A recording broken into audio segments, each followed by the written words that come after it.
Welcome to today's deep dive. We're going to be tackling a topic that I think is very, very important for Absolutely. really everyone, no matter where you are in life. And that is how to build healthy perspectives Yeah. on sex and relationships. It is out. And no, don't worry. Right. We are not giving you like the, Well, the awkward high school health class well, version no. of this. This is a very different approach. Yes. Much more informed, hopefully. Yes, exactly. Yeah. We are going deep into the latest research expert insights. Absolutely. And trust me, you will be surprised by what you learn. You know what I think is so fascinating is how much our understanding has shifted in recent years. Yeah. Even research showing that small interventions in early childhood, Yeah. like teaching kids the accurate names for their body parts, can have a huge impact on their well-being later in life. Okay, interesting. Like, it's about laying the groundwork for healthy communication and body literacy from the very beginning. So it's not about having like the talk. It's about weaving these conversations kind of into Exactly. just more naturally as you go. It's about integrating it into everyday moments. Okay. So, for example, Yeah. bath time with a toddler. Yeah. That becomes an opportunity to teach body part names, Yeah. including genitals, Okay. without shame or awkwardness. Right. And this reduces stigma and makes it easier for kids to communicate about their bodies. So no more using like cutesy nicknames or anything like that. Exactly. Okay. It's about accuracy. Gotcha. So it goes beyond just names though, right? Absolutely. We're also setting them up to understand consent and boundaries. Precisely. Think about it this way. Teaching a child to say no to unwanted tickles. Oh, that's a good one. That's early consent education. Yeah. It's about respecting their autonomy and empowering them to advocate for their own bodies. Okay. And there was a study published just last year that found a strong correlation between early assertions of bodily autonomy and lower rates of sexual abuse victimization later in life. Wow. So it's powerful. That is powerful. Yeah. So instead of that one big awkward talk, it's about creating that ongoing, Yes. open communication from the very start. You got it. And as children grow, Mm-hmm. the conversation evolves naturally. Right. So when they hit elementary school, puberty and hygiene become part of the discussion. Okay. But the approach remains the same. Age-appropriate, positive, and focused on respect, health, and well-being. And that open communication we were just talking about, Yeah. that's really going to be crucial when kids hit puberty. Oh, yeah. Because, Yeah, that's when things I feel like can get a little bit more complex. Oh, yeah. On, both the physical level, but then also the emotional level. Yeah. So how do we sort of navigate that stage Yeah.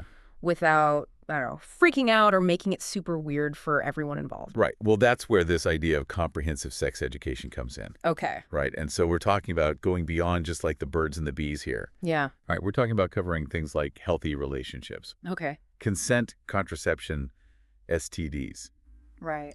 navigating, the emotional aspects of sexuality. Sure. It's about equipping young people with accurate information and skills to make informed decisions about their bodies and their relationships. Yeah. That sounds a lot more comprehensive than the sex ed that I got Right. in school. I'll be honest. Yeah. I don't even know if I could have articulated all of that back then. And that's exactly why it's so important. Yeah. Our sources highlight a study that found that teenagers who received comprehensive sex education were significantly less likely to experience unintended pregnancies Okay.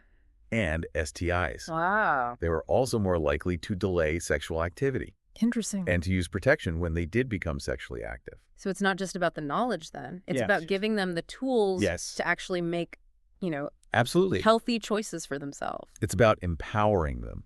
And this is where, dismantling those societal taboos we talked about earlier Right. becomes absolutely vital. Okay. When we shy away from these open and honest conversations about sexuality, we do a disservice to young people. We leave them vulnerable to misinformation and potentially harmful experiences. Right. And I would imagine you've touched on societal influences a couple of times. Yeah. I'd love if you could elaborate on that a bit more for me. Sure. Because it seems like, obviously it's one thing to talk about like what's happening with an individual. Right. But then there's this whole other layer of like, Absolutely. how do these larger cultural factors actually play into this whole thing? Yeah, it's a crucial point. Yeah. Think about it. The messages we receive about sex and relationships from our families, Okay. from the media, Right. even from religious institutions. Sure. Right. These messages, often unspoken, Yeah. can have a really profound way of shaping our beliefs and our attitudes and Yeah. behaviors. Totally. And those messages aren't always accurate or inclusive, are they? Exactly. So, it's like Right. I can imagine that creates a lot of internal conflict, especially for, Absolutely. adolescents or younger people. For example, there was a recent study that found that LGBTQ plus youth who grew up in environments where their identities were stigmatized Mm-hmm. were at a much higher risk for things like depression, anxiety, and even suicidal thoughts. Wow. So, It's heartbreaking to hear that, but it uh, really drives home the point that yeah, this isn't just about individual choices, I right? hear them, Matt. It's about creating a society Exactly. that really supports everyone's right to Yes, explore their sexuality safely and with dignity. precisely. It's about dismantling those systemic barriers, challenging harmful stereotypes, and fostering a culture of respect and inclusivity where everyone feels seen, heard, and valued for who they are.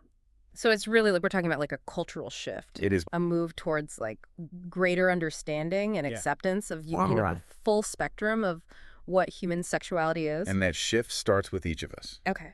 It's about challenging our own biases, Yeah. being open to learning, Right. and advocating for change in our own spheres of influence.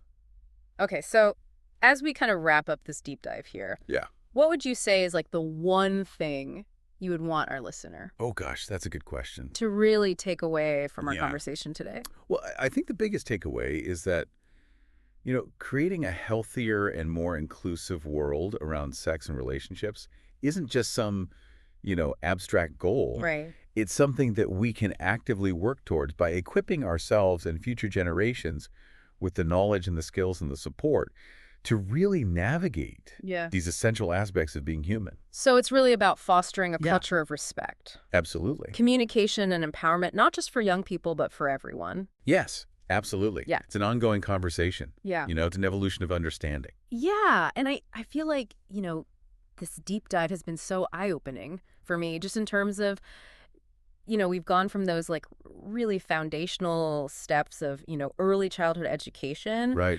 all the way to like tackling societal norms and, challenging harmful stereotypes. It's a big conversation. It is a big conversation. And, I think it's also like a really good reminder, I think, that Yeah. whether we're parents, whether we're educators, Yeah. whether we're friends, whatever it might be, Right. we all have a role to play in this, You do. in creating this positive change. We all have a sphere of influence We do. that we can impact Yeah. in positive ways. Exactly. And it starts, with each of us as individuals. Absolutely. And so I think, as you go about your day-to-day, think about, how can you use this information to be a source of support and understanding in your own life and in the lives of others? Because it's through those individual actions, I think, that we collectively create a more, informed, inclusive, and empowered future for everyone. So that's it for today's deep dive. We'll catch you on the next one.